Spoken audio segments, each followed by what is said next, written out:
And some of the clues, like the ones I'm showing here, give us hope that future research may add to many sites in this area.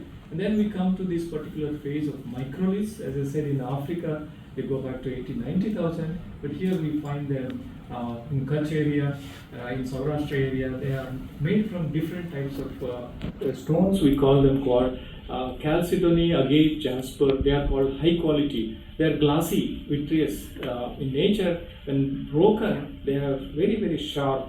It may even cut your fingers. That kind of sharpness they have because they are glassy texture.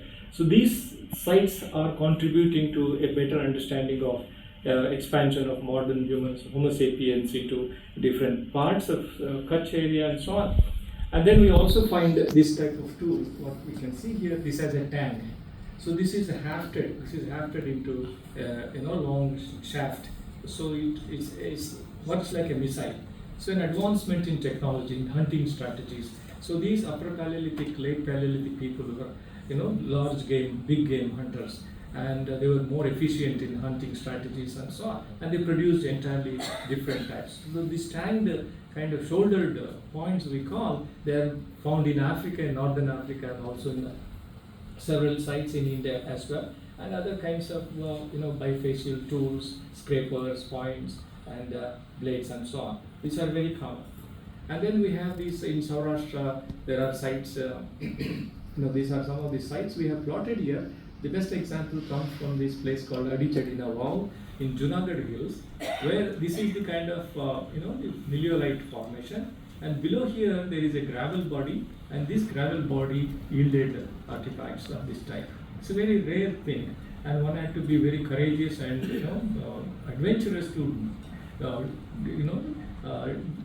go deep into these water bodies and then look at the gravels carefully while swimming and then extract these kind of stone tools. So these miliolites could be dated, and below this miliolite is the gravel, which contains, means older than the miliolite, and 3 lakh, 4 lakhs age that they have now determined, but they are likely even older because our earliest settlement in India goes back to 1.5 million years.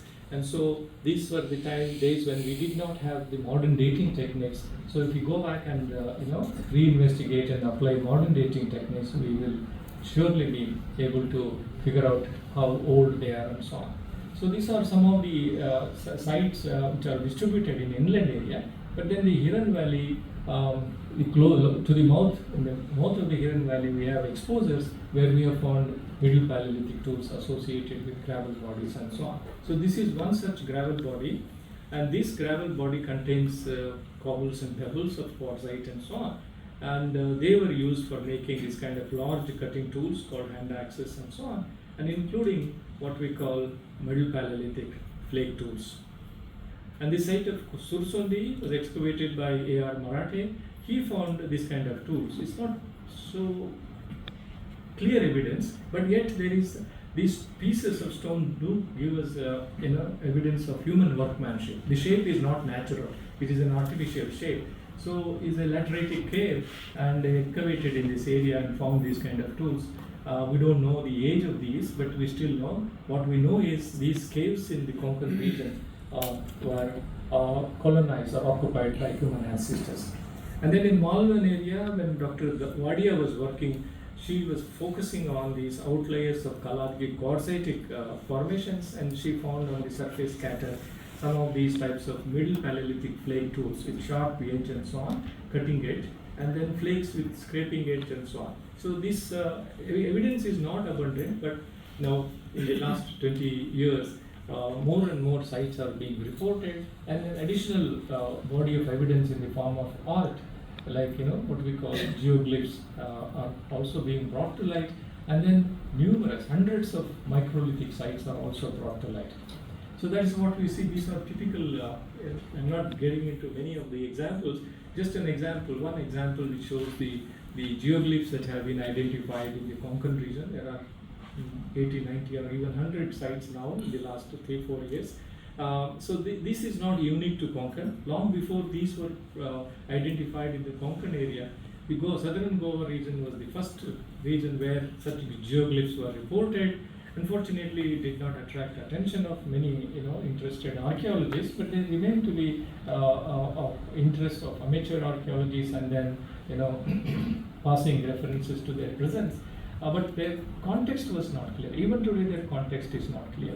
But when we look at it from the perspective of an art execution, we have certain basic requirements. If this is hard rock, laterite is a very hard, indurated stuff.